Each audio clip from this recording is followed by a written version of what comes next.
All right, welcome into Notre Dame postgame show here on the Voice of College Football. We're here with you every week, barring barring weddings or anything sort of that. But Ben, I don't think I should. Sorry, let me introduce myself. My name is Nathan Urbach. I'm one of your hosts here for the Notre Dame postgame show at the Voice of College Football every week for you guys. You can find me on Twitter at Nathan_Bach. Please follow my podcast at Golden Homers. I'm joined by my co-host Ben Belden. Same thing. He's here with me every week, like I mentioned, unless we have a wedding or something like that going on. I got those things going on in my life as well. Ben's probably going to have to do a few solo dolos here coming up as too. So, and you can find him at the Under the Dome podcast. And Ben, let him know where you can find you on Twitter real quick. Yeah, if you're looking for me anywhere on the interweb, the easiest place is I say that facetiously, by the way, the interweb. But find me on Twitter at RealBBelden, BELDEN is that last name, and you can find all of my stuff by clicking on something on my profile. Perfect. And like I said, guys, welcome back. Like I said, this is the Notre Dame post-game show. Notre Dame just came off a thrilling win against Virginia Tech. I say thrilling, but in reality, I think almost every Notre Dame game has been thrilling this year. Maybe besides last week, when at least at the very end, like there was the kneel down, and it was you just knew who won in those final minute and a half, whatever it was. But outside of that, I mean, maybe the Wisconsin game as well with the crazy fourth quarter. But outside of those two games, it's been one score. It's been comeback victories, game-winning field goals. And it's been a wild ride. I think we have a lot to digest tonight, and I think you can tell that I have a lot more energy than maybe I've had in our past post game podcasts or post game shows, and I think there's a reason behind that. But again, a lot to digest tonight, Ben. And I think me and you kind of were talking on the side about maybe one of the things I think we're going to get into yesterday actually. Regarding the Notre Dame QB situation, and I think it's an interesting one to say the least.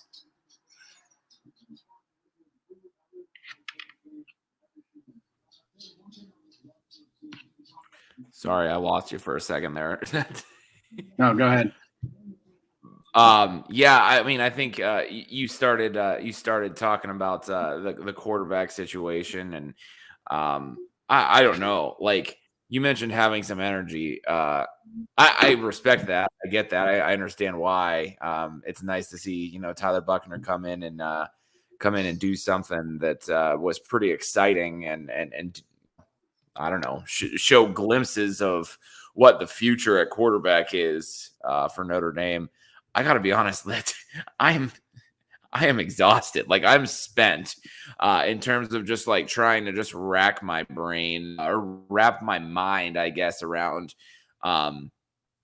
what in the heck is going on at Notre Dame with the quarterback situation, with everything. And, I've got my theories, I guess, like you mentioned, you and I kind of talked about this, yesterday, today, about the quarterback situation and what I sort of think is going on there. I don't really know. I don't really know. I think just to sort of keep it short, and we can kind of talk about this, a little bit more, I suppose, but to sort of just summarize my thoughts to start it off. I think it's pretty obvious that Notre Dame views Tyler Buchner as like the one guy in that room that's going to be the game changer. Provided they don't bring in a transfer like you and I kind of have been talking about. And I say you and I mean, that was mostly you with that kind of, and I think the point, I mean, maybe since they brought in Jack Cohn as the way that like Oklahoma has been able to bring in transfer quarterbacks and have a lot of great success in the past. But, I think it's pretty clear that, they want to do both the deep passing and, the downfield passing, I guess. I don't know, splitting hairs, I guess, calling it deep or downfield, but the downfield passing, which is why they kind of brought Jack Conan to kind of start to do that wrinkle. And then, the read option, the RPO stuff, which is going to play to Tyler Buckner's strength. And then eventually with Tyler Buckner, he can layer in some of that downfield stuff. I mean, at the very least, I think tonight kind of shows you that, Buckner's the future. They don't really feel like Drew Pine is, I mean, I think it's kind of funny that people are on Twitter using Drew Pine is Ian Book as an insult. I don't know. And I saw more than one person doing that. I mean, I get that they don't want to just rely on some of the things that they relied on with Ian Book, with Drew Pine this year. And that's why, Cohn seems to get the nod. And then Buckner obviously comes in as the kind of the number 2 type guy. So I don't know. Like I'm exhausted to just really, I mean, it is 11:36 here on the East Coast. So, I mean, I'm more exhausted by just thinking my way through everything that just happened. And I don't know. I really don't know.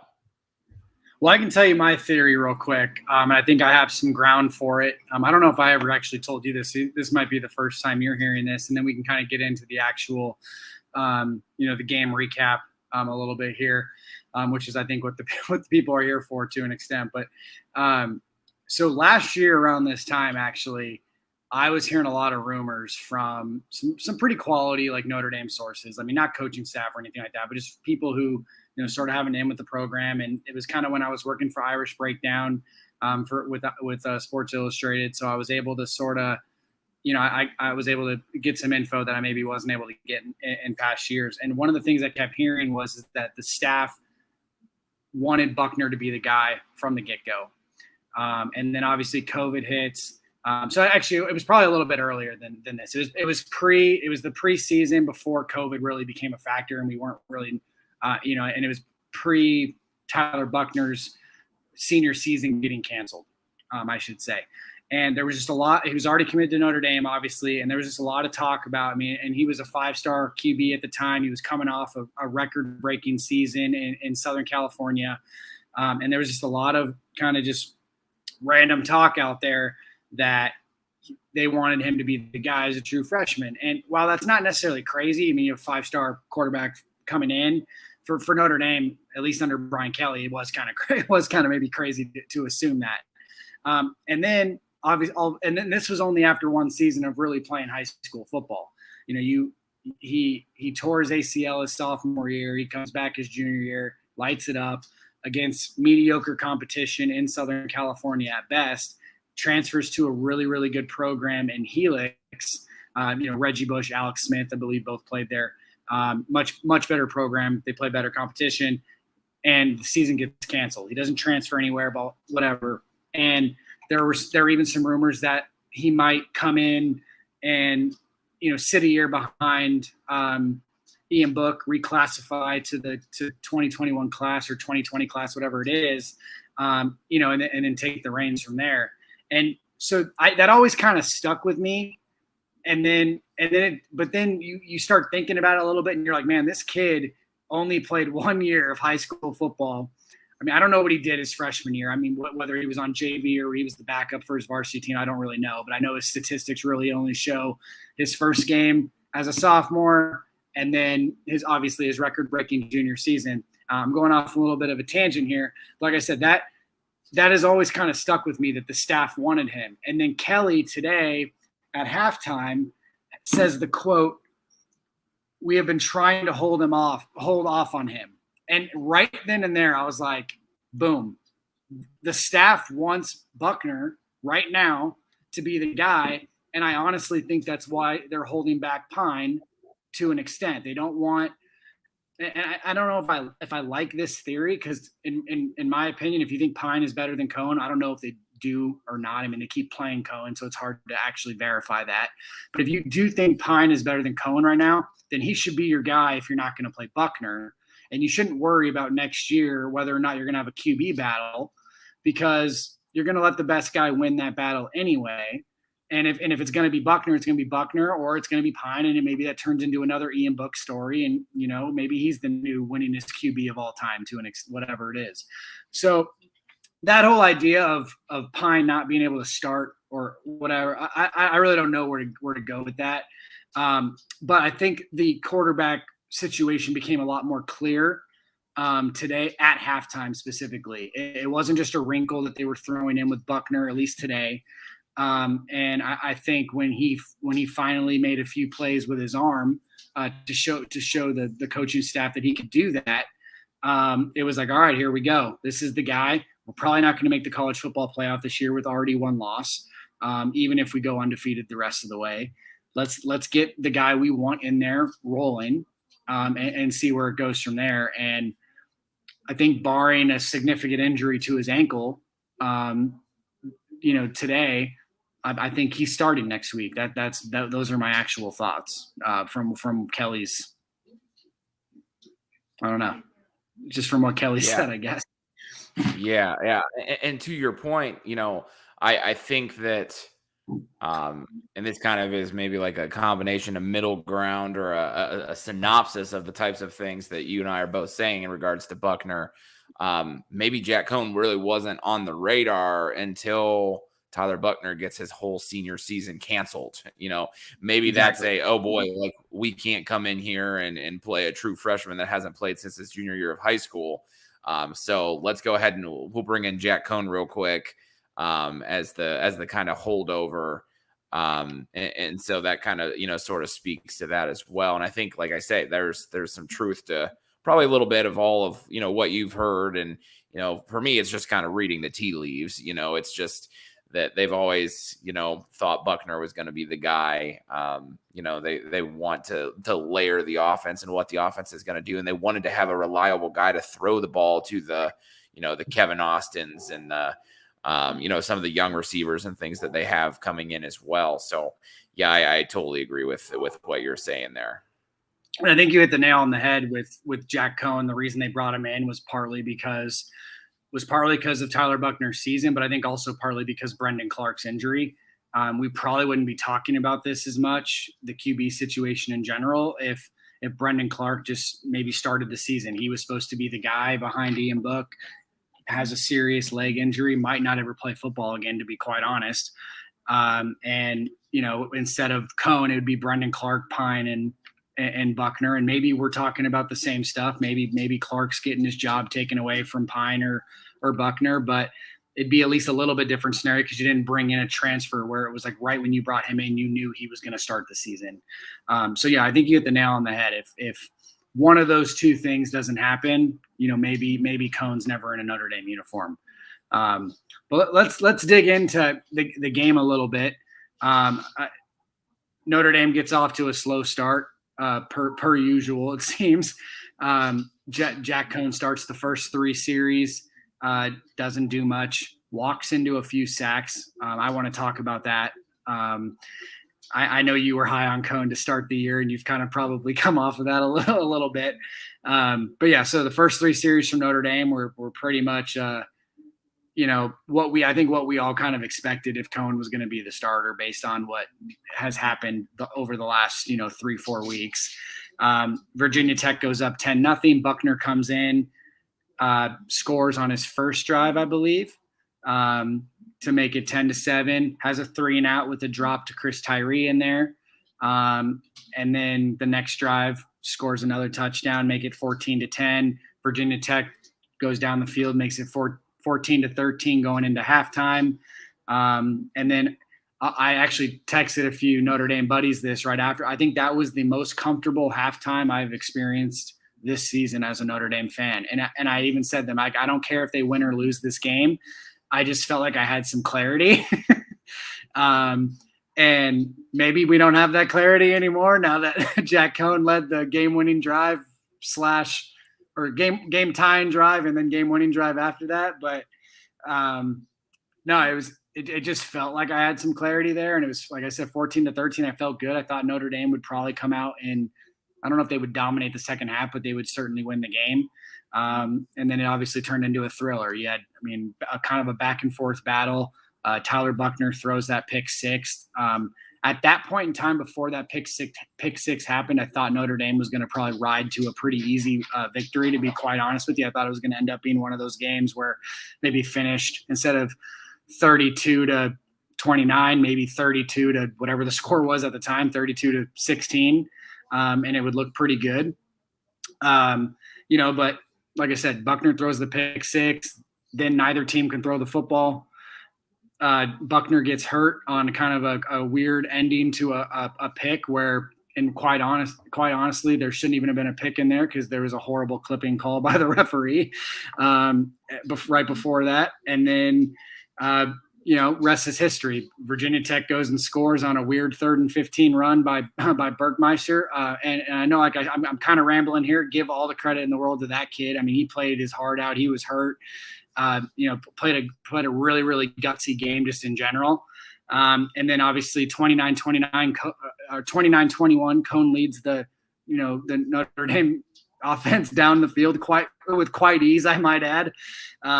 Kevin Austin makes a terrific catch on the 2-point conversion to make it 29-29. Marcus Freeman makes some money with his defense holding, and then Notre Dame kicks a game-winning field goal. And I don't want to necessarily say I was surprised, or I wasn't surprised by Dorr making it, because I never want to leave the game in the especially in college. I don't want to leave the game in the field goal kicker's or in the kicker's hands. But Dorr does tend to make some clutch field goals. He did it against Florida State. He's done it in his career at Notre Dame. He's had some weird misses here and there, and he's had some bad games just in general. But when the lights are on and the game's about to end, you can pretty much count on him to, I think, to make that kick on most occasions. And I 100% agree with Styles. I do need to take a breath.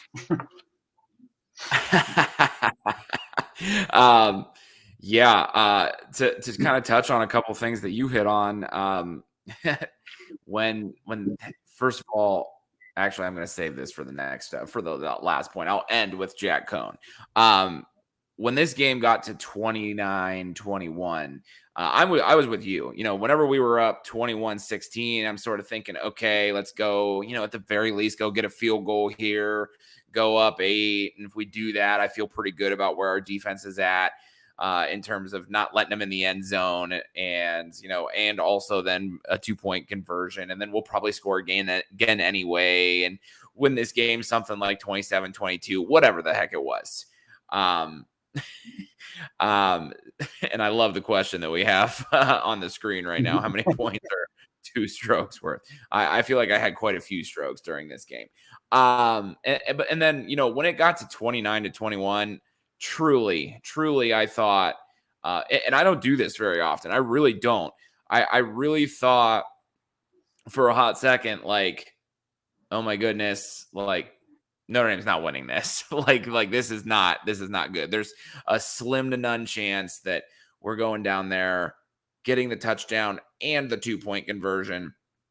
And as they're setting up for the 2-point conversion, then I'm thinking to myself, all right, I'm going to know right away they're scoring on this 2-point conversion. Like, I'm going to see the guy break open, and because it's coming out quick. And of course, when it doesn't come out quick, I just basically like lean back on the couch and just think, oh boy.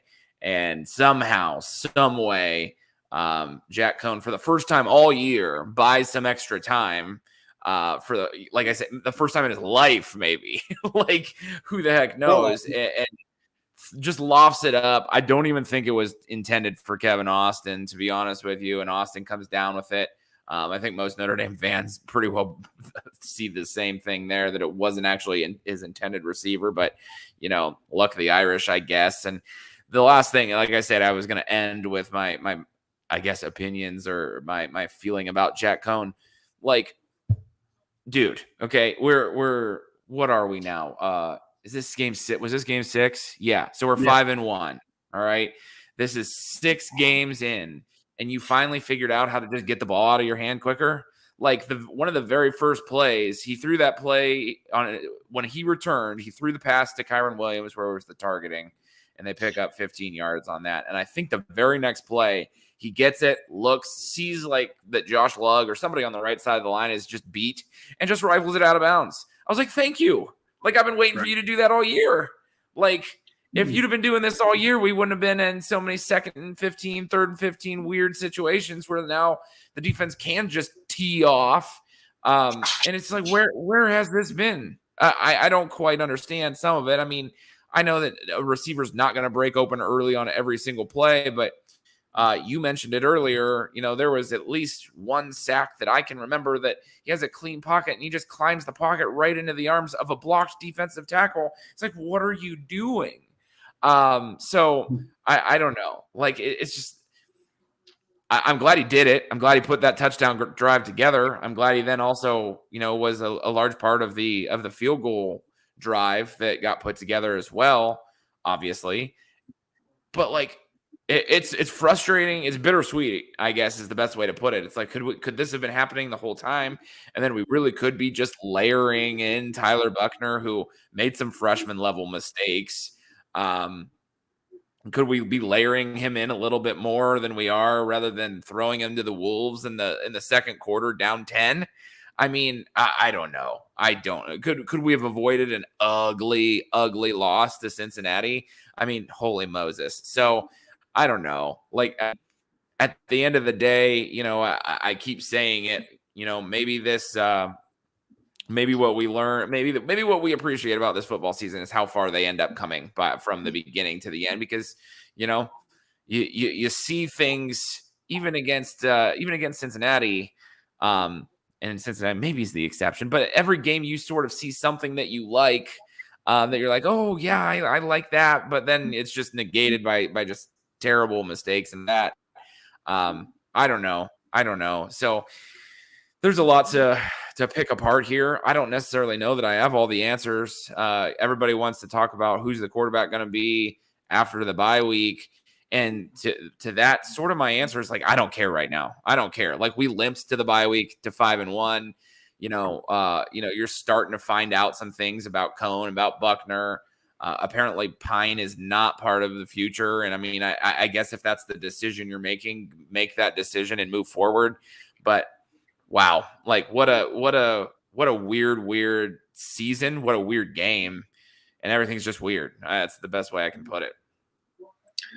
Yeah, and kind of to your point, I put this Stylites response here on the board. I kind of agree. I was going to mention that, and then he mentioned it as well. So I mean, it's kind of easy to point out here.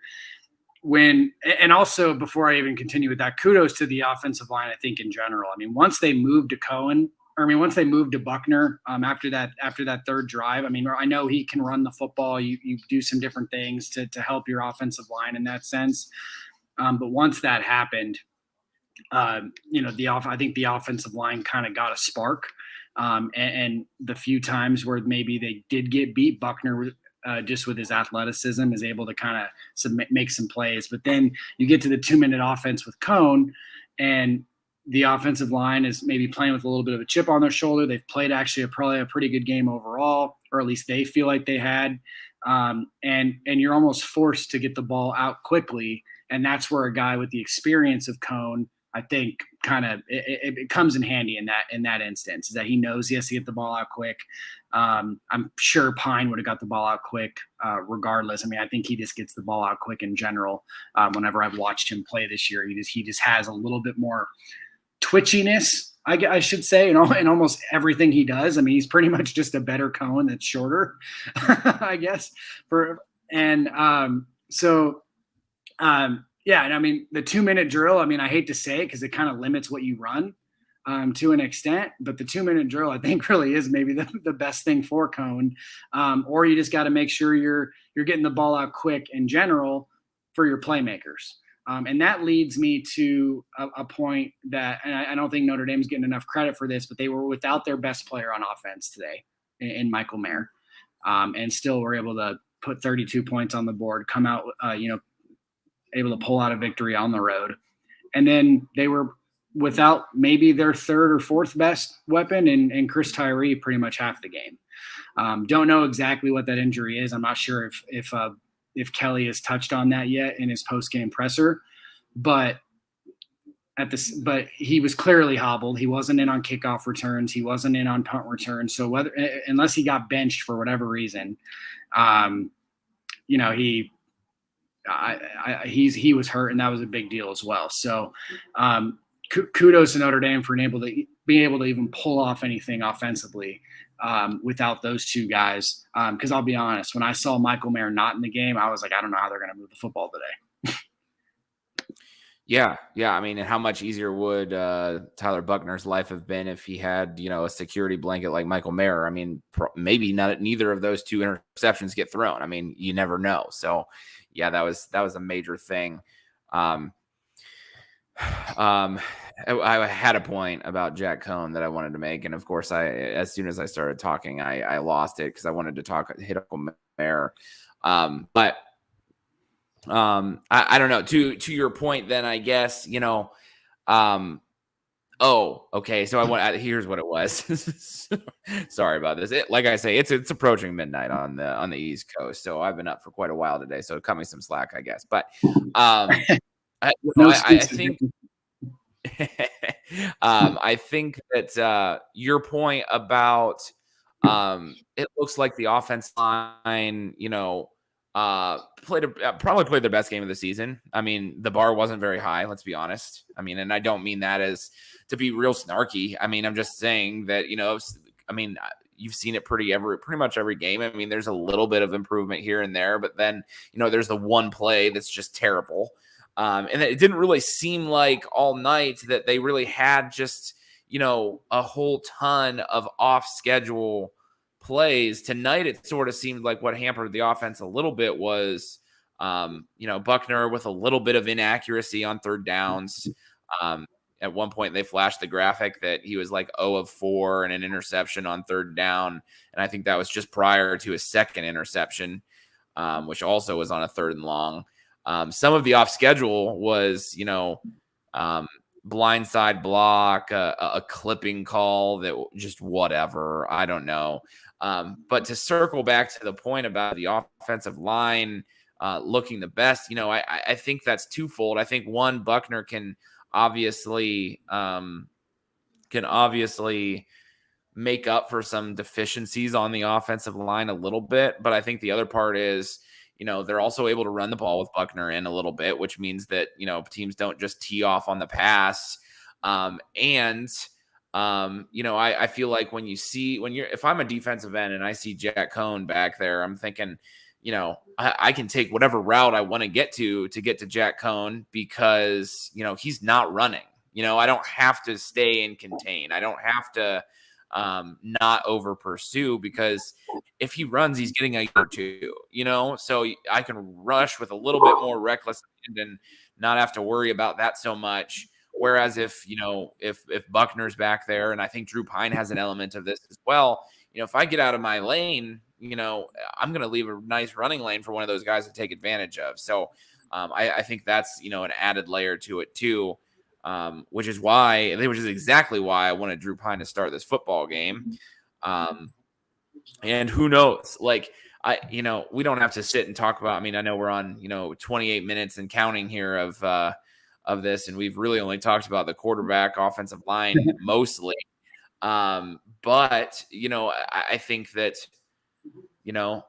I still don't understand certain things, and I still don't understand why.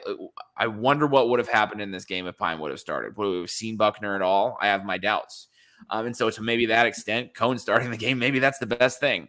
And maybe the best take I saw, and I'll stop my ramble rant with this, is that, take a breath. I need to.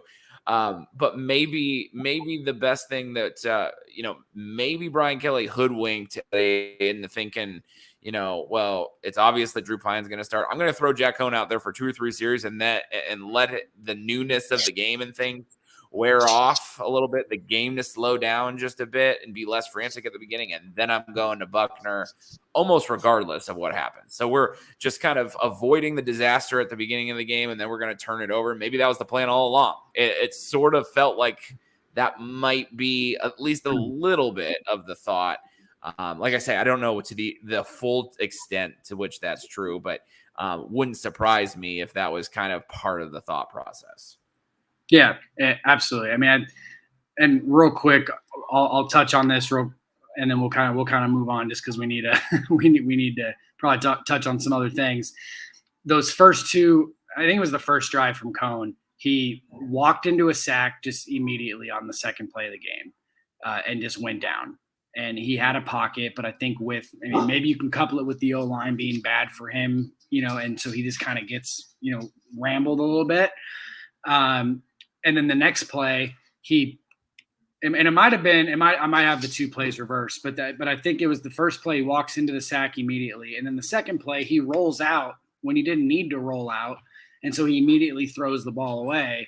And you're like, okay, well, this series is over. Like what? Like all you had to do is stay in the pocket, and then you're fine. And maybe that was designed, but the way he did it did not feel like it was designed. And it just felt like it was just like, what are we doing here? And that can't be the offense that we're running. And I don't even necessarily blame Tommy Rees for it. It was, I think he's been hampered by the QB play to an extent.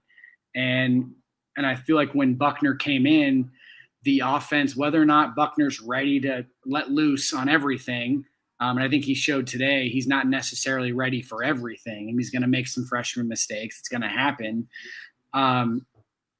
You're going to you're going to have some growing pains there, but he can open up the offense just in general. I think Tommy Rees thinks he can run so much more. I mean, there were a couple plays in there that Notre Dame didn't even do with Ian Book, where you do the read option, you have a running back going one way. I think it was the Kyron Williams touchdown specifically. And you had Kyron, he hands the ball off to Kyron. Kyron ends up having to make a great play to score just in general. But Kyron Williams, great football player, he's going to do that.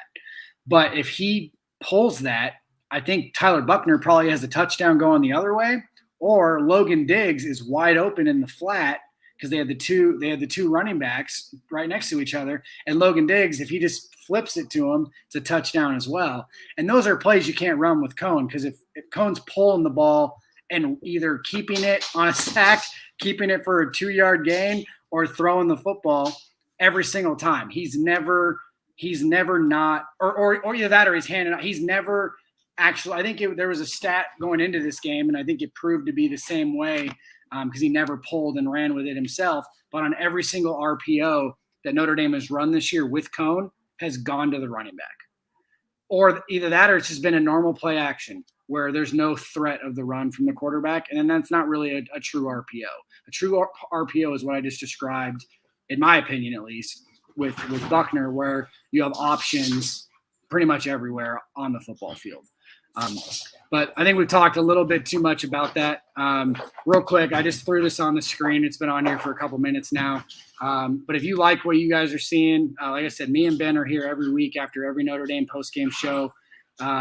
Drew here looks like he's a newcomer. We appreciate your listen. But again, if you like what you're seeing, make sure you hit that like button. The Voice of College Football. You can find the Notre Dame channel there. You can also Venmo Mark Rogers TV if you really like what you're seeing. Throw us a super chat. It helps. Not only helps Mark, but it helps myself and it helps Ben. And we would love to have you guys here every week, and we even jump on with Mark, sometimes pregame, a couple days out and stuff like that. So, like I said, if you're liking what you're seeing, make sure you're giving us a follow. And make sure you're supporting Mark Rogers TV specifically at the Voice of College Football. But Ben, I wanted to get into a little bit of the defense today. I think it was maybe their worst performance overall from from start to finish. Not necessarily the big plays, because I think that was and that's kind of the reason why I say it was their worst performance, because I think most of the other games, like Florida State, Toledo, so on, it was really just that big play that kind of hit him, and that was the reason they, those teams were able to put up some points. But today, I just think from start to finish, Virginia Tech was able to do things that Notre Dame doesn't typically allow. They didn't get off the field on third down specifically. They pretty much had everybody back. I mean, Kurt Hinish was playing today. They didn't really seem hampered, defensively from that standpoint. But I don't know. It was an interesting game, I think, from the defense. And I don't know, maybe it just felt early on that they just didn't have that edge to them that they typically have, and I think that played a role. They made a few plays here and there with the Bracey interception that I think got them rolling at one point, and I think that was at the point in time where me and you sort of both agreed on this earlier that was we thought Notre Dame would pull ahead and win the game. But in general, I mean, I thought this was just kind of like a mediocre showing from the defense, and I expect bigger and better things moving forward. Yeah, I think there were a couple interesting things from the defense or the game in general. I mean, one of the most interesting things about this particular game, I think, is that Notre Dame offensively was 3 of 12 on third down. Virginia Tech was 8 of 17 on third down, and somehow Notre Dame finds a way to win the game. I mean, usually, one of the old sayings about football is, the game's won or lost on third down, and Notre Dame lost third down decisively on both sides of the football and still found a way to win, which is just almost beyond me to a certain degree. But sticking with the defense, kind of like you said, just sort of seemed like they were – I don't know. I don't want to say they were a step slow because I don't think they looked slow, but similar to, it looked a little bit Florida State-ish at times with some sloppy tackling. There were a couple blitzes where it looked, at first glance like, oh, Notre Dame's getting home on this one. And they just didn't finish the play, and it either ends up in the throwaway or how many times on third down was Burkmeister or Burke, did I say it right? I don't even know. Gonna escape, contain, and run for yardage. I should put some more respect on that kid's name by actually saying his name correctly. I need to maybe look that up. Burkmeister. All right. Yeah, I second guessed myself. Yeah, I knew it was Burkmeister, but for some reason when I said it, it didn't sound right. So, but anyway. And then, the play that, where Kyle Hamilton gets called for roughing the passer, that's not roughing the passer, but that was a great dialed up blitz. You feel like 90% of the time, at the very least, that's an inaccurate throw, especially by a guy that was playing with one arm at the time, it felt like. And somehow he, give him credit. He stepped in there, delivered that pass, and the Virginia Tech receiver made a big catch. It just felt like that was the tune all night, that Notre Dame was just real close to being there and just didn't play a whole awful lot. I don't know. I mean, the defense is called upon a lot, I feel like. Had to play really well at the beginning of the game to keep it close. I mean, I don't want to say that, I really don't want to say that, a whole lot of this is on the defense because they're putting in a bad situation even before the game even starts, knowing the struggles that the offense has gone through. So, I think you're right. I don't think it was the most crisp performance from the defense. However, clearly they played well enough to win the game. And finally the offense bailed out the defense a little bit. And that's maybe the best thing about this game. Yeah, I guess in reality, they gave up 22 points, and most of the time you give up 22 points, you're going to win the football game, regardless of, for Notre Dame's sake, regardless of how bad their offense has been in general this year. They're going to win most games when they give up 22. So yeah, no, I completely agree. Obviously, I think the biggest deal was really just the getting off the field on third down. I know that there's one play specifically. I think it led to, I don't know if it led to points, I forget. But you had the Cam Hart with didn't want to wrap up. He's going for the big hit, maybe, I don't know, or maybe he was trying to hold off and not, commit targeting or something like that, because that's just a huge thing, which we can get into that real quick right after this. Because I do want to get into the refs a little bit. I thought it was a very poorly officiated game. I'm not usually one to say that that's, how you're going to win or lose. But I will say for a second, I thought Notre Dame was going to lose that game, and I was going to put maybe 15 to 20% of that on the referees. But no, Cam Hart, if he wraps up there, Notre Dame's off the field. Again, I forget what the score was at that specific time, but obviously huge momentum there for Virginia Tech in that regard. And then, like you mentioned, the Kyle Hamilton. I mean, I think he ended up completing that pass even off of the, even with the 15-yard penalty by Hamilton on that play. And that was a gutsy play by him. But that another one where, maybe you just need to be a little bit more stingy as a corner. And don't play so much off coverage. I mean, that could be a coaching thing as well.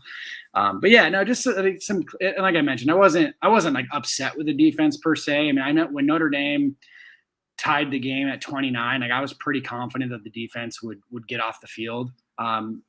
Specifically because Burkmeister I didn't think he was going to be able to lead Virginia Tech with one arm essentially down the field. I thought they would fix some of the things there and not let him run. He almost got that first down before they punted, but again, you got to get 10 yards for a reason, right? But yeah, no, I mean, overall, I'm not worried about the defense. I just thought it was kind of an interesting showing from them. I do want to get into some of these some of the ref issues, and then right after that, I think we probably need to get back to the quarterback position overall. We have a lot of comments coming in on who should be starting, and I think both of us have our maybe differing opinions. I don't know, and one of my biggest things there is I think there's a possibility at least that with the bye week there were maybe some things there with the coaching staff that they were already planning on. And they sort of lucked out this week by maybe getting a sneak preview of Buckner and winning the game, because of it to an extent. But yeah, let's talk a little bit about some of the calls. Two things I really want to mention is I thought Notre Dame got hit out of bounds at least twice that I can remember with no calls. One of them was on the offensive targeting call, which I've never seen in my life, especially considering that running backs lower their head almost every time they can and never get called for targeting. And then somehow one of Notre Dame's backup tight ends, Mitchell Evans, gets called for targeting on a blindside block where the player was looking directly at him. So I thought it was a completely legal block. And then not only that, I don't think he hit him a little high, I guess, but he in no way hit him with his helmet. And the guy seemed to be falling a little bit when it happened because he was getting blocked by another guy. So that was very interesting. I mean, luckily enough, it wasn't Michael Mayer blocking there. He happened to be out for obviously out for the game anyway. But if that was Michael Mayer in that situation, I think Notre Dame fans would have lost their shit. But yeah, so that was an interesting call. You already mentioned the Kyle Hamilton one. I'm pretty sure he hit him almost simultaneously when he threw the ball, or just one of those things like, what do you want the defensive player to do? And then, like I mentioned, or the next two things, I mentioned one of them, the two out of bounds plays. One of them was on the play that Mitchell Evans was ejected for. Kyron Williams got hit out of bounds late, and then there was another play where Logan Diggs got hit out of bounds late, and there was a no call as well. And I just, it's right in front of the referee. I just think those are just super simple calls to make overall. And then I saw a few holding calls not there. And the only reason that bothers me to an extent is I think that Notre Dame's defensive line is their strength. And when they're not getting those calls and I see teams converting on third down or, converting on big plays and a holding call is not there. I mean, I think the Burkmeister touchdown to go up 29-21 essentially is actually a really good example. I mean, I think it was either MTA or Justin Amaloa that was a clear hold on that play. And I just don't think that defensive line specifically gets enough credit by the refs, not necessarily by the fans, not necessarily by the opposing teams, and not necessarily by maybe opposing fans, because I think people know that that's the strength of their team. But I think when we as fans see it on almost every drive and it's never called, that's an issue for me. And I think it's almost a disservice to the defensive line and Notre Dame's defense in general. Yeah, I can't really add a whole ton to what you said because I really just agree with everything. I mean, what I will say is, how Kyron Williams doesn't get that call right after the targeting call, I don't know. I have no idea. That clip that I know The I clip. mentioned They didn't even earlier, mention the clip. That was horrible. yeah, that's a terrible call. I mean, that's boy. I don't even think he So that touched the guy. Not really. I mean, he's getting blocked himself, and he kind of fell down and took a swipe at the guy, sort of, to try to at least, I don't know. And the guy falls over, and it's like that's not a clip. Like I don't know. Like, first of all, I haven't seen clipping called in a game since I feel like I was in middle school, and then there it was. And what makes me so mad about that is that takes Notre Dame out of, I think that was a third down play, 3rd and 7 or 8, and then next thing you know, it's 3rd and 23, and it's a whole lot more obvious what Notre Dame's going to do. And then that's when Tyler Buckner throws the interception, and that could have really changed the game. I mean, it did change the game, to be honest with you, but I mean, it really could have changed the outcome of the game, I guess is what I should say. The last thing about what you're spot on about the holding calls. And then the last thing I guess I'll say, in maybe defense of the refs, on the Logan Diggs play, he steps out of bounds, but he does sort of keep running, But what I'll say is that Notre Dame was victimized by the same exact stinking thing against Wisconsin, I think it was 2 weeks ago, where a guy runs out of bounds, but he hurdles, and the Notre Dame player still thinks he's in bounds, hits him. There's a 15-yard penalty. So, I can see that not being called in that play, but Notre Dame's been victim to that. So that's what makes me mad about that particular one. I don't know. I've had this theory, I guess, that this whole season I've been saying it, not necessarily, I don't know. I yell it at my TV more than I say it behind a microphone, but like, Notre Dame gets homered, especially at home. I mean, I know this game was a road game, but like, I feel like Notre Dame gets homered at home more than any team in college football. Like, they get no calls at home, none whatsoever. I don't know. Like, I don't know if I buy this or not. I'd like to think that a ref is generally just trying to do their best job. If they miss a call, it's just because they're bad. It's not because they're biased. But Right. I mean, you almost have to wonder, like, is there a little bit of Notre Dame, like, you need to join a conference that goes on? You know what I mean? Like, I don't know. Like, who the heck knows? Like I say, I prefer to think along the lines of a ref just misses a call, because honestly, there was a play or two where I thought Notre Dame was going to get called for holding and they didn't. So I don't know. I'll leave the officials alone now, but I think I got off. I love on a little bit of a tangent there, but I don't know. At least the refs didn't cost us a game this one. We can just leave it there, I suppose. Yeah, no, I mean, I think overall, I think refs do their best. I don't know if this is a relative of yours, by the way, but no, I think the refs do their best. I don't know. This one specifically just kind of stuck with me from a officiating standpoint, because I did think there was a point in time there where I was like, man, Notre Dame might lose this game, and it might partly have to do with the refs. I mean, like I said, I think in general, when you lose a game, that tends to be an excuse by fans. So I try not to get caught up in that. I mean, because in reality, when you do lose, you probably deserve it overall, or you just didn't play your best football, whatever it is. Against Cincinnati, I think that's actually a really good example there. I think there were a few calls specifically where I was like, man, like Notre Dame kind of got screwed on that by the ref. But in reality, I think Notre Dame shot themselves in the foot way too many times in that game to really have that be a discussion. And one of the reasons I brought this up was, I think it wasn't last week against Cincinnati, but then you have the or maybe it was. I forget if it was against Cincinnati or not, but you had the Kyle Hamilton made it public that a ref told him that because he's an All-American, he doesn't have to get a call. And my response to that, at least on Twitter last week, was, don't you think an All-American deserves that call more? Because there's a reason there's an All-American, and the kid and he clearly can't get blocked. And so if it's guys that the offensive line or whoever are going to dominate players that aren't as good as them. That's just how football works, how every sport works. But when you have a guy like Kyle Hamilton, who's going to be a top 5 pick in the draft this coming year, he's clearly about to make a play, and the ref comes to you and says that. I mean, how do you react? If I was Kyle Hamilton, I probably would have been kicked out of the game, to be completely honest with you. I don't think I would have been able to keep my composure.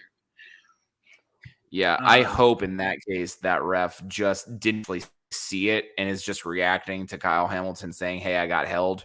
Like, and is thinking, okay, Kyle. Like, sure, you got held. Like, who's even good enough to hold you? You know what I mean? Like, I hope that's where that was. All American stop complaining kind of thing. I would hope that's the case as well.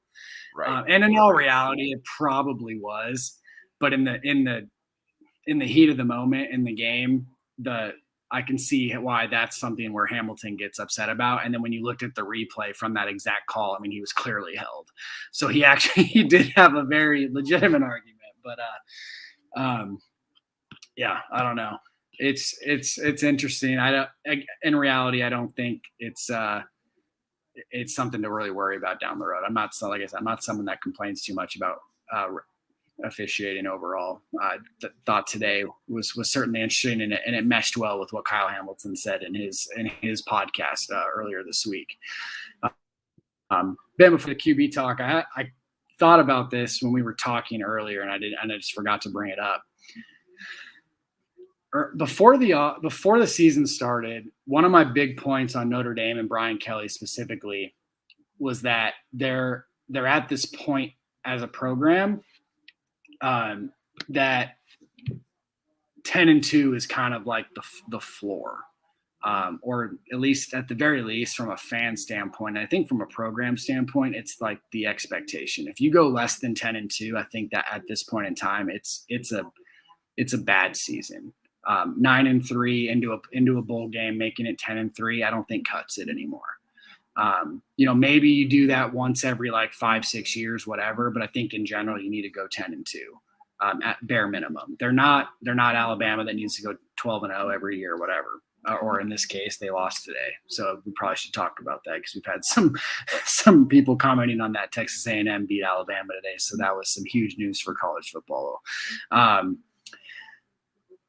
I think the fact that they're 5-1 right now, and I think you mentioned it, or the phrasing you used was limped to 5-1, and they're going into the bye, or they limped into the bye week 5-1. I don't know if I want to give them credit for it, because I think that that's maybe doing a disservice to the play, but or maybe giving a little bit too much respect for Notre Dame and their play. But I think 5-1 is just it's very interesting to me, because I think they could very easily be, 2-3 in reality. They could have lost to Wisconsin. They could have lost to Toledo. They could have lost to Florida State. They did lose to Cincinnati. They could have lost today. So, I mean, almost every game they've played in this year, you could argue that there was at least a point in time in the game where you're like, man, they might lose. And the fact that they're 5-1, I think really goes to my point from the beginning of the season, that they're at this point where they're going to find a way to win most weeks. Might not always be the prettiest. It's going to be ugly at times. And then, like I said, this year specifically, it's been ugly a lot of the time, maybe ugly every time. But they're still 5-1, and they have a chance to go 11-1 still. And I think that when you look at the rest of their schedule, they probably should go 11-1, at least based on who, from a talent standpoint, a recruiting standpoint. They have some of their better teams still at home, with North Carolina still being a talented football team. USC, same thing, talented football team. And, so on and so forth. What are your sort of thoughts on that, and the fact that because they're 5-1, do you think that really means anything, or do you think it's just kind of that's just what it is this year? Well, I'm glad you asked this. Yeah. I don't know. This is going to sound a little bit like me patting myself on the back, but I'll go ahead and do it, I guess. I said on my own show earlier this week that, I almost, when I started to say this sentence, I almost said, I could just see somebody listening to this and thinking I'm a moron for saying this. But, and so here I am going to say it twice. But this season almost feels like the 2016 season to me, where there's just a lot going on. And I know in 2016 we went 4-12 or 4-8. I'm sorry. But the difference is You're already moving on to the Browns on me. It felt like 12. Let's put it that way. 12 total games. I was doing math in my head. Like I say, it's past midnight here. Anyway, so in a way, it sort of felt like that. A lot of frustrating things going on. But I guess where we could kind of take a step back, and the difference is that now the program's in a much healthier spot than it was in 2016 and can actually win games like this. I mean, in 2016, I believe the stat was that of those 8 losses, 7 of them were by like a touchdown or fewer, I believe. Yeah, I think they were all like 6 or 7 points. Yep. Right. And so, at the very least, I know a lot of Notre Dame fans are frustrated with where we are and where the program is and that type of stuff. And I think some of that's justified, certainly. However, I would say, be thankful. Not that long ago, we were dealing with way worse. And since that time, people talk about Brian Kelly 2.0. I mean, and I think that's a legitimate thing. I mean, it was like basically every assistant coach was pretty well gone after that. It was a reinvented program, which is not easy to do. I mean, I don't know. If you've ever coached at any level, you understand how difficult it is to just completely reinvent yourself the way that Brian Kelly did. And so I think there's a lot of credit to that more credit needs to be given to Brian Kelly for that.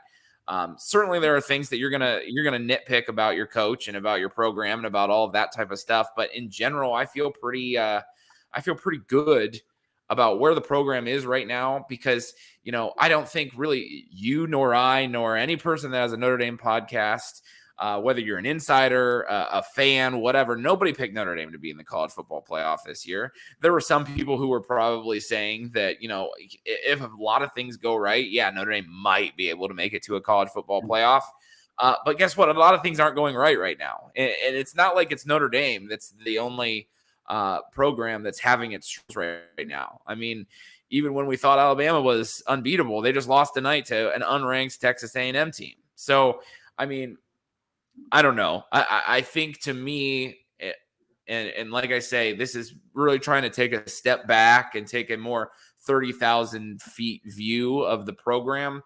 I feel okay, I suppose, because I think that everyone has acknowledged what this year was going to be.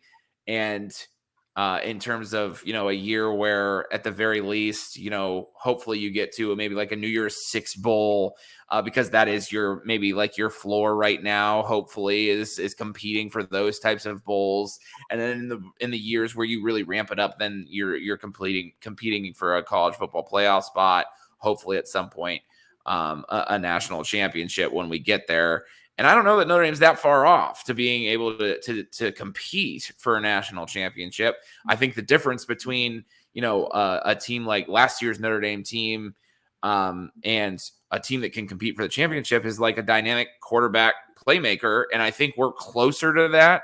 And if anything, there's to be frustrated with, it's that we just haven't had somebody, a Brady Quinn, a Jimmy Clausen, one of those types of quarterbacks with the help that those types of guys would have needed to win a national championship. And I'll wrap real quick this ramble by just saying shout out to my cousin Pete. I know we had his comment up on the screen here a little bit ago. Thanks for tuning in. And maybe as we wrap up, we can kind of get to some of his talk about the quarterback, because I think that's a good thing to talk about maybe going forward here. Yeah, no, I think you explained that a little bit better. Kind of what I was really getting at was kind of like what you mentioned with the 2016 team is a few years ago this would have felt like more like a 1-5 team versus a 5-1 team. And the program is in such a healthy state right now, just in general, from a recruiting standpoint, from a player personnel standpoint, I think in general, from a coaching personnel standpoint as well. and maybe even like a confidence standpoint, because they've been in 2 college football playoffs. They've hung in there with good teams. I mean, I don't think that Notre Dame, I think as a program, gets enough respect. Everybody says they get blown out whenever they play a big game. And they beat Clemson last year. I don't care if they had Trevor Lawrence or not; they beat them. I know Clemson looks, whatever they look like this year, but that's still a top-notch program. And at that point in time, they still played like a top-notch program. They've hung in there with the Georgias of the world both times they played them. And so in reality, they've been blown out a few times, but like, who doesn't get blown out against Alabama? Who doesn't get blown out against Clemson the second time around? Who, they've had, I think the games where you can kind of nitpick are the Michigans and the Miamis that they've had. I think they're past that. I'll be honest. I might get burned by that. I do think they're past that. I don't think they're going to get blown out by teams of that caliber, at least for the next several seasons, or when they get a new head coach or whatever it may be. But speaking to what you were just mentioning, I would like to transition into the quarterback talk. You did mention the idea that Notre Dame is close. I think that at least from a Notre Dame's fan standpoint, that's sort of been what we think.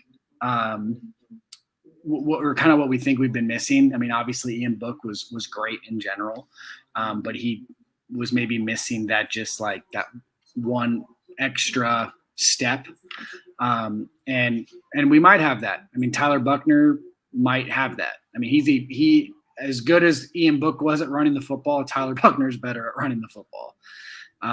As good as Ian Book was as just a creative playmaker, Buchner, I think, has already shown that he can push the ball down the field better than what Ian Book was, or at least better than how Ian Book was able to. Ian Book was really only able to do that when he had playmakers like a Chase Claypool, where he's like, hey, just go up and get the ball. Today, Buchner did that. He threw it up to Kevin Austin. I mean, that's not a play you saw from Ian Book almost ever. And it was a frustrating thing, and that's why people thought Cohn could be maybe a different type of quarterback for them in that sense, is that he could make plays like that, and he has shown that in spurts as well. So yeah, I mean, I think this is going to lead into, and I'll get your thoughts here first. What do you? I mean, we have a bye week coming up. I mean, what would you do? I mean, I know me and you are analysts, and obviously maybe even fans first, but I have my thoughts. I'd like to hear what your thoughts are on what you would do for the rest of this season at quarterback. I know this will be an unpopular take, but I almost think you got to approach the rest of the season the way you approach this game. I think it's Cohn and Buchner moving forward. I got to be honest. I think you've probably seen the last of Drew Pine. I just sort of feel like, if there was ever going to be a time, and I don't know that I don't know Drew Pine as a person. So, I mean, I could be way off when I say this, but if there was ever a time for a guy to be like, okay, like if I did what I did and I still don't get a shot to start a game, like I'm going to go ahead and pack up this season, and, not risk injury, and I'm going to transfer somewhere else. I mean, I don't know. And so, like I say, maybe Drew Pine is a competitor in a way that he's not going to do that, but it wouldn't surprise me if he did, frankly. I think this is the Cohn and Buchner show back and forth pretty much for the rest of the year. And the one thing that I was a lot happier with today was, Buchner was more effective running the ball, running the read option, handing it to Kyren Williams. I mean, Kyren Williams, I feel like it's sad to say this, but he got 74 yards today, which was the most we've seen him able to run for, largely because, Notre Dame was a little bit more balanced. Tyler Buchner was able to throw the ball a little bit, or it was allowed. So at the very least, and he hit the one over the top. I mean, all you got to do is hit one, and then the defense starts respecting it a little bit more. That play, by the way, like, I don't know if you saw Buckner's body, but that throw looked so effortless for him. It was just kind of like, here we go, just quick little wrist flip, and flick of the wrist, and there it was. And then that was fun to see. I mean, so. And it was right on the money. and it was right on the money. It's like he didn't think about it. He didn't really try that hard, just threw it. And that was awesome. But I think coming out of the bye against USC, you try the same thing with Cone, sort of see what you get out of that. There was a comment in here, a question that's, can we be an up-tempo team all the time? I'd like to see Notre Dame do that, quite a bit more, to be honest with you. I mean, that's something that I've always thought Notre Dame was, when they're good and they're crisp in their up-tempo offense. I've thought that's when Notre Dame's offense has been more effective for the whole 12 years of the Brian Kelly era. I mean, not just in the last couple. So I would love Notre Dame to go to more of an up-tempo type of an offense. Maybe that means you wear on the defense a little bit. Maybe that means the pass rushers are a little bit slower on a third down because they don't have as much time. They're gassed, and then maybe that's when, you get them on your heels a little bit with the up-tempo offense, and you bring Buckner in real quick for a drive or two, and you maybe you don't go up-tempo as much, but you read option them to death. You slow the game just a little bit. You can play it kind of some multiple tempos. So I don't know. I think that's where you go. I think, the point of tonight was getting Buckner in a position where, he could flourish. He could do some things that we hadn't seen from him for the first couple games of the season.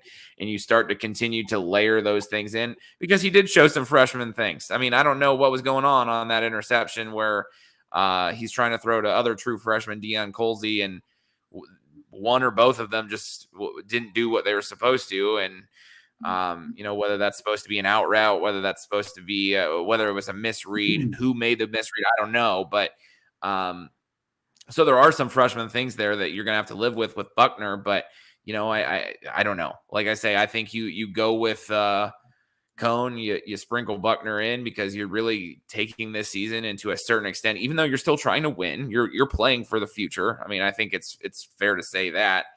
And I think that's what it looks like the rest of the year.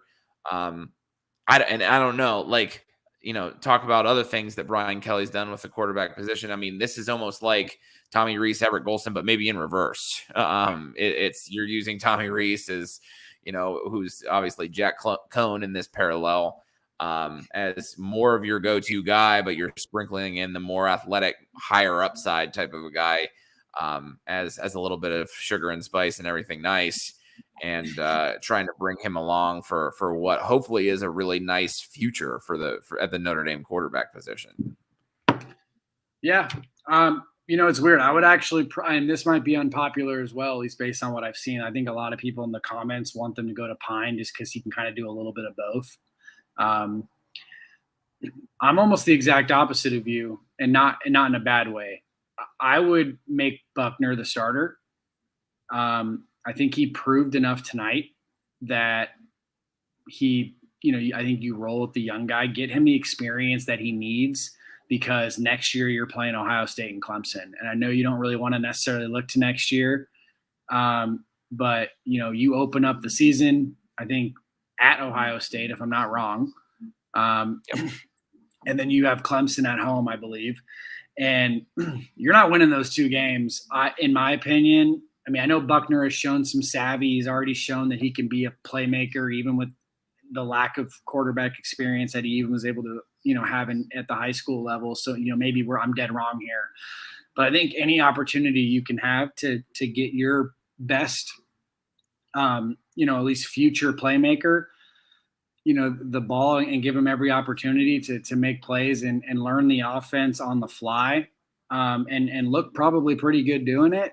I think you do that. And then I think you maybe sprinkle in a little bit of Jack Cohen. I think this could almost be an Everett Golson, Tommy Rees sort of situation in 2012, where this offense can kind of get things rolling if you do it that way, where Golson's the guy. In this case, Buckner's Golson. And then if you need that 2-minute drive like today, and obviously I think Buckner was hurt, and that might have played a role in that, of course.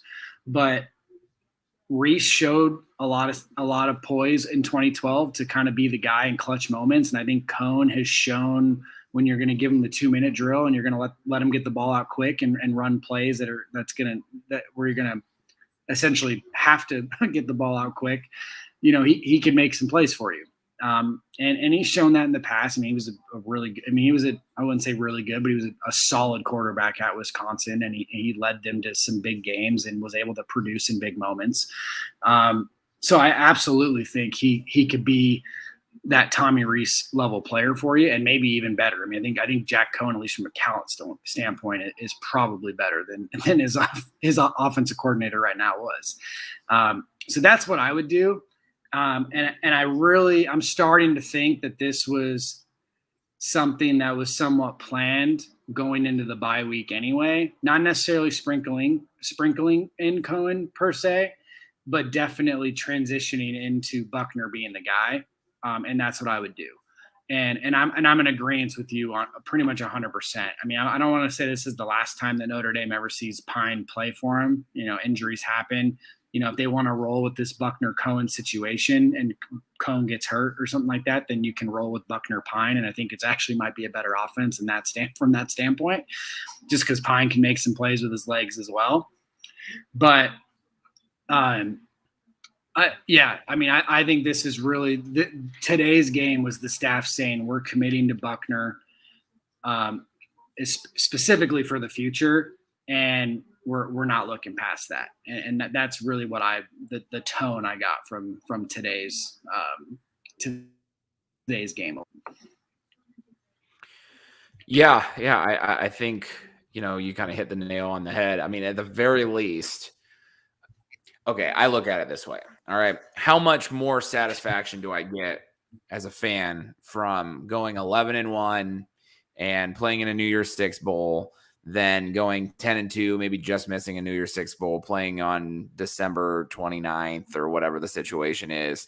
Like, for the big picture part of this program, does it really matter? I mean, certainly from, if you've got, your banner in your locker room and you're trying to check off like this year we got here and we made incremental steps, so on and so forth. Yeah. I mean, I get that from a program standing point, I guess.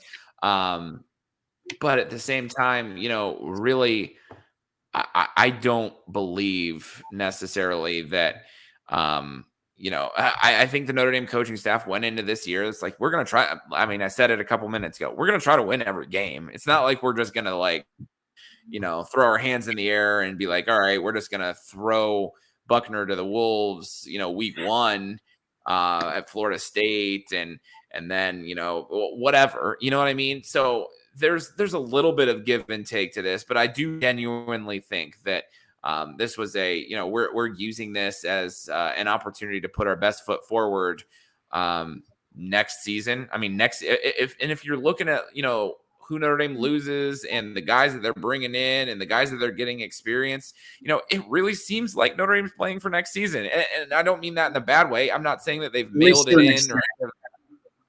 Say that again. At least to an extent. Yeah, I mean, they're throwing Deion Colsey in a little bit more. They played more true freshmen. Joe Alt, true freshman, played the whole game at left tackle.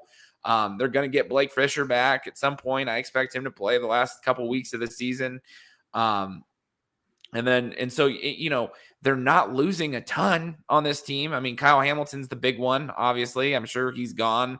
I mean, if you can convince him, since name, image, and likeness, hey, buddy, you're still going to make money at Notre Dame, just stay here. I mean, I don't know, try, but I don't see it happening. But other than that, I mean, what other big names are they losing? Avery Davis. I mean, there are some guys that are, Kyron Williams probably moves on, but for the most part, a lot of their main pieces will be back. And I genuinely think that Notre Dame has had circled, this next season as one where obviously they're playing Ohio State, they're playing Clemson.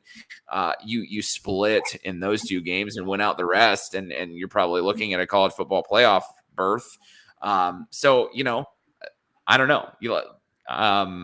You get Buckner the reps, you get him a full spring. He's no longer, at this time next year, he's no longer coming off not actually playing because of COVID and all the weird stuff. So yeah, I don't know. And Somebody mentioned Rocco Spindler. I mean, he's probably one of the next guys in at one of those guard positions. Zeke Carell has gotten experience. Hopefully he moves to center and he has more success there, as you've mentioned on other podcasts, which is a good point. That's more of his natural position. So you're trying to make things, and this is where Notre Dame is as a program in general. They're not going to compete for a college football playoff every year, but you try to build your program in a way that the stars align every 2 or 3 years, so that you can compete for a college football playoff and a national championship at some point. I feel like that's what Notre Dame's doing. Yeah, that's where they're at as a program. I mean, anybody that thinks they're going to go 12-0 every year and win a national championship per se, I mean, I think that's a little bit too much fanboying there, or too much optimism. It's like you said. I mean, they're a program that, we already mentioned this a little bit earlier ago. They have a floor, and I think their floor is a top, 7 or 8 team in the country most years, to be completely honest. At least from an overall program standpoint, I don't think it's really much of an argument that they're at the very, very minimum a top 10 program right now. And you go 10-2, you go 11-1, and then maybe that 1 year, like Buckner's a junior or senior, and boom, you're competing for a national championship. You go 12-0, you beat Ohio State, you beat Clemson, or you, like you said, you split with those teams, whatever, and you have a real opportunity to maybe do something there. But I mean, and I know we've used this phrase maybe too many times, hitting the nail on the head. But I agree a lot with what you said, and I think it was actually something you said previously. Buckner's gonna make mistakes. He's a freshman. He lacks a little bit of experience, so he's kind of raw, but at the same time, he actually shows a lot of moxie and poise. And I think for being as raw as he is, he's actually kind of developed to an extent, if that makes any sense to people. But I think it goes back to what you said. I mean, that first interception, that was the pick six. It was a true freshman throwing the ball to a true freshman. I thought live it looked like Deanne Colsey just kind of got beat out of his route by the corner. I think the corner made a really, really good, just move, like a solid veteran move on him. And Buckner threw to where Colsey was supposed to be, and he wasn't there. Looking at that front live, I thought that was the case. But then you see kind of Kelly yelling at him on the sideline, and who knows? Maybe it was a misread by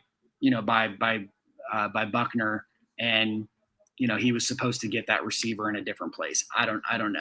And that's something we'll probably never know overall. But that's what it looked like. I said, that's what it looked like live. And then the second one, and I tweeted this out right when it happened. I don't want to blame the refs, but a bad call by the refs put them in a bad situation where in the second half they weren't really throwing the ball all that effectively. And all of a sudden your true freshman quarterback's in 3rd and 23 when he should have been in an opportunity to possibly put them in decent field goal range. And he has to make sort of a desperation play, and he barely overthrows his wide receiver. And if he doesn't overthrow him, no one's talking about him. And I know that's neither here or there at this point, but those are 2 plays right there where I can live with knowing what he was able to do on a lot of his other drives, specifically. And I think he's only going to get better as a passer. And I think that's why you got to continue to play him on a weekly basis, and not just as a gadget player, which is what they were doing early on in the season. They have to play him like they were today. When he gets in there, whether or not he's going to be the only quarterback playing, if it's going to be him and Cone, that's fine. But you have to have Tyler Buckner throwing the football. And part of the reason, and then we can kind of wrap this up. We've been going for a little bit now. One of the reasons that gave me hope that Buckner's the guy moving forward, or at least not even hope, but just like a thought in my head that, okay, the coaching staff is moving in this direction, is that they did kind of expand the offense with him. And it looked like they were, when they pulled Cone from the game, they were like, Buckner, this is your game. We're not going back to him. It's not going to be this 2 QB system. You're the starter, at least for the rest of this game. Go win us a football game. He looked terrific the rest of that first half. And then, you're going to expect a good defense to make some adjustments. And I think that's what they did. They took away the throwing game a little bit. Buckner got maybe a little bit rattled here and there. You saw some of those plays, like the overthrow on the screen pass to Kyron Williams specifically. He kind of just did this little like, here you go kind of throw, and it went over his head. Right. Had the bad throw that probably should have been a pick to Avery Davis.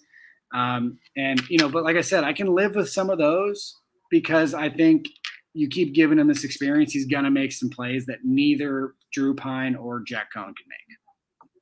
Yeah. 3 really quick things. First of all, regardless of, and this is kind of what you were getting at, regardless of the outcome of this game, win or lose, Notre Dame got better for the future today. They're a better football team than when they started that game now, 5.5 hours ago. They just are. Right. And so, and it's always nice to get better and also win. Okay. So that's another big thing for me. I'll skip second of all. Third of all, finally, here's I'm trying to stay concise here, and I want to get this point out before we get we just peaking viewers. Maybe we shouldn't be hopping off. Oh, wow. Yeah. All right. Well, anyway, in that case, hi. Anyway, so I guess to sort of you mentioned about, we've talked about Notre Dame's floor. We've talked about where Notre Dame is as a program. I think, there's Notre Dame fans who obviously are pretty frustrated with where the current situation is. There's fans that are just think everything's great. There's people in between, all of that stuff. When I look at it, the big picture for me just boils down to how many other programs are actually in a genuinely better position than we are. Take Alabama out of it. Okay. Even Clemson this year, I mean, they've lost twice and even in wins haven't looked very good. So what other program right now today on, for me, it's October 10th. Who else would you rather be? What other program would you like? The phrase that like, if everybody threw their problems into the center of a circle, you'd probably just grab your own right back. I feel a lot like that as a Notre Dame fan because, obviously there's things we complain about, but I mean, aren't Penn State fans saying pretty much the same thing right now about, they obviously lost a big game because they don't have a second quarterback developed and all of that. And like, they can't win the big game and this and that and everything else. USC, one of our bigger rivals, dumpster fire for the most part. I mean, you'd probably take Alabama. You'd probably take Ohio State. Clemson Georgia. Most years, sure. Georgia right now, especially. Outside of that, are there a ton that you can definitively say, I would rather be this program? I mean, there's a few that you might say I would tie, but not, I don't want to be Iowa any more than I want to be a Notre Dame fan. Oklahoma was thrown out, but I think they have a lot of the same things as Notre Dame. So anyway, so really, I don't know. Like I say, I feel like, and I'll sort of end my ramble with this, is that it's not a bad place to be for Notre Dame right now to try to be playing to get to a spot where the stars align and then you can hit something bigger than you've hit in the past. And, and if it makes sense too, Brian Kelly he's nearing the end of his coaching career. And I think he's pretty well, he hasn't flat out said that, but I think he's mostly acknowledged that. I mean, I can't remember how much more he's got on his contract. Is it 3 more years? And I don't really think he coaches. Secret extension in there somewhere. Yeah, well, that's also a good point. But I mean, he's 62 years old. I mean, he's not going to coach her, is the bottom line. And I think he ends his career at Notre Dame. I could eat my words on that, but regardless, and he's made the comments about I'm the winningest coach that never won a national championship. Well, what he's trying to do is in these last couple years, do things in a way that, maybe he's done a little bit differently. And he's coached however many years and he's aggregating all of that to try to make the stars align and to do something really special at a place like Notre Dame. And I feel like that's his end goal. And to be honest with you, I know I've been critical of Brian Kelly, but I think he's capable of that. I think that, I'm rooting for him to do that. And I think that that's a genuine possibility that over the next couple years that, with all the guys that they have coming in and Marcus Freeman they've brought in and who's a great recruiter and putting together hopefully another championship level defense. And then you bring the offense along, that's the end goal here. So I don't know. I'll leave it at that because I've done a lot of I mean, I guess we both have, but I've done a lot of rambling on this particular show. And in general, I'll say this that I'm even though I'd like things to look a little prettier right now, and it would certainly not take as many years off my life if they were. I'm all right with where they are as long as what they do finally is translate some of this then into something maybe a little bit more special in the next couple of years. And I think overall, to your point about Brian Kelly, I mean, at the very least, if he doesn't win a national championship at Notre Dame, which I'd still probably bet against him doing, he's going to the program's going to be in a way better place than when, for example, he took over.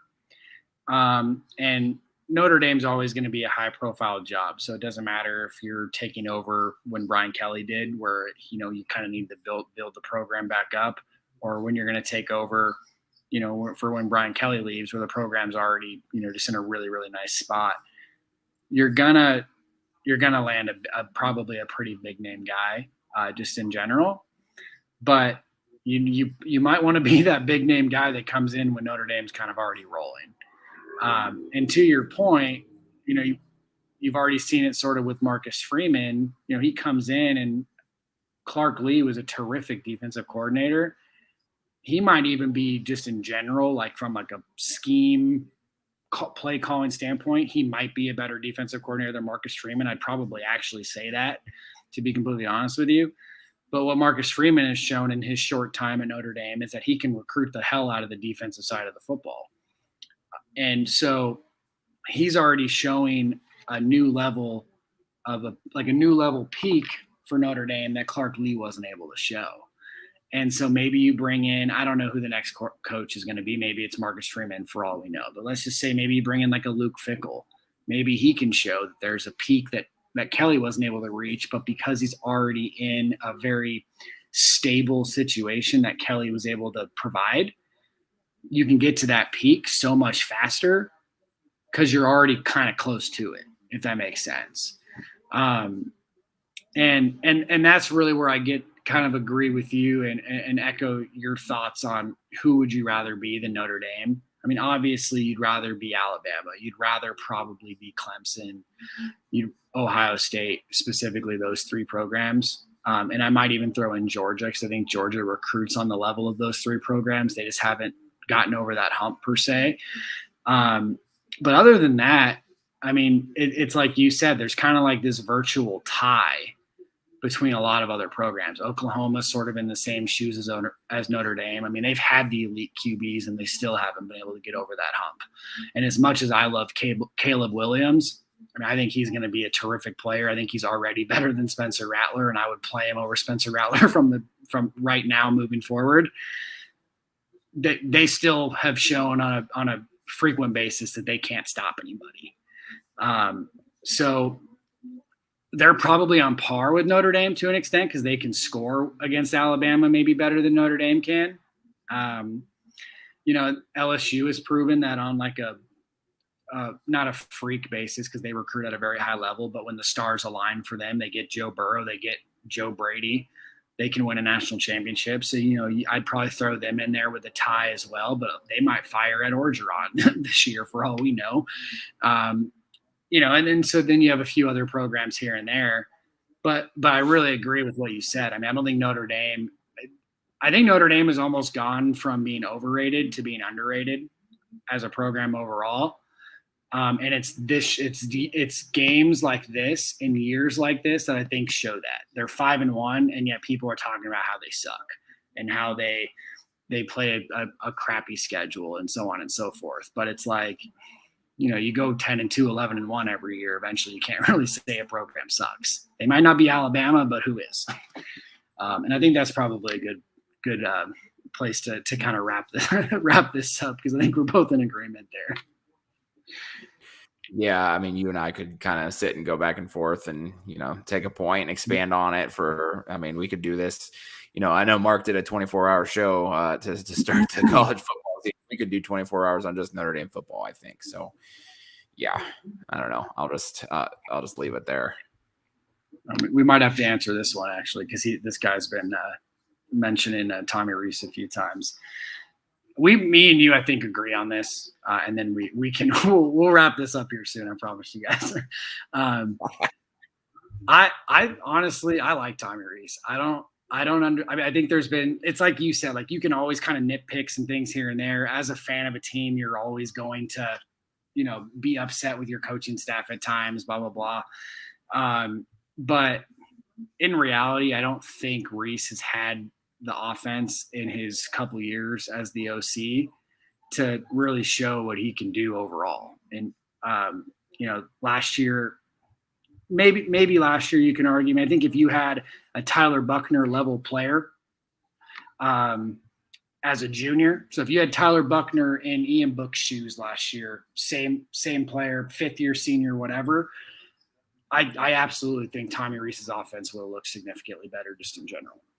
And then this year you're dealing with an offensive line that has struggled a lot. You're dealing with a statue quarterback at times, and you're dealing with a true freshman and a redshirt freshman quarterback playing for the first time in their college football careers. So I think a lot of that has to – I'm not saying Tommy Rees is the next coming of Jesus Christ or Joe Brady for that matter.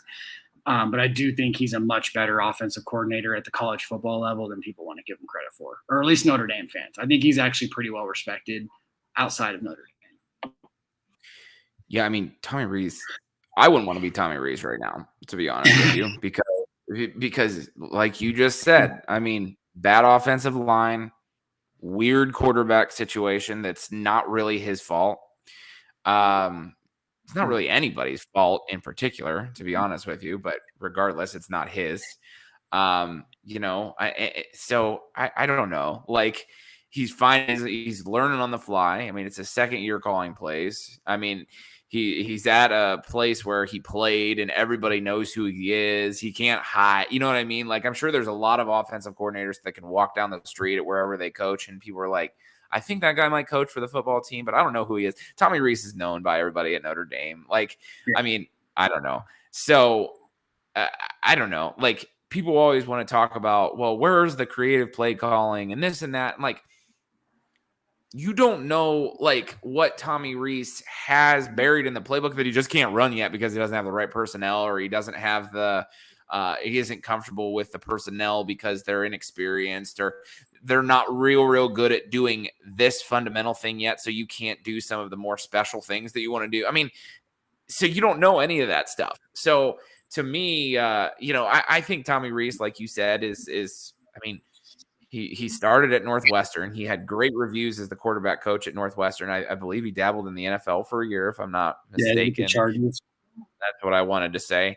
And so, he doesn't get to where he is by being dumb, by being just a terrible coach. I mean, I know it's easy. I just feel like it's easy for Notre Dame fans to pick on him because they know Tommy, he had the nickname of Turnover Tommy back in the day and all of that. I feel like a lot of the same people that hated him as a quarterback now hate him as the offensive coordinator. I think there's some of that too. Tommy Rees is just fine. I mean, Notre Dame's offense is going to be just fine once the personnel pieces, fall into the puzzle, in my opinion.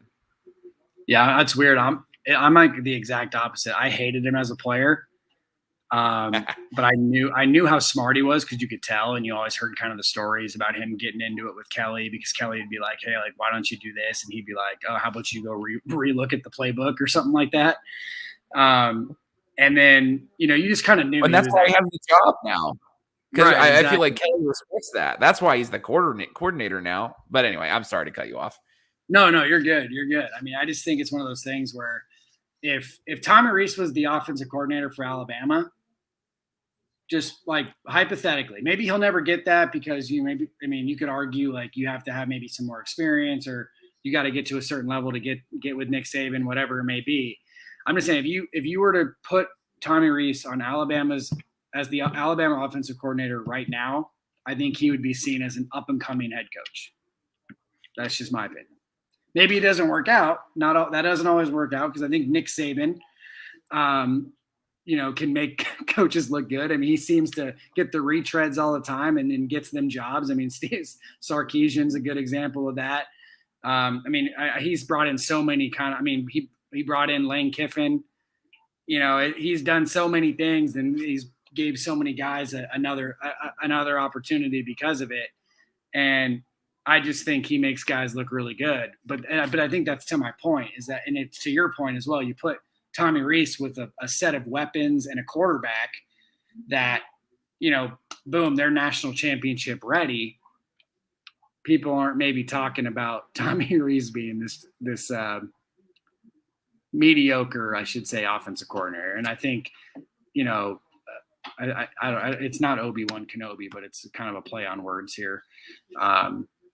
But I think he's right. I mean, he's not necessarily saying he's a bad coach, but I just don't think he necessarily gets enough credit. I mean, I would say Tommy Rees outside of Marcus Freeman might be the best coach on the team. I mean, you can throw Mike Elston in there as well, I guess.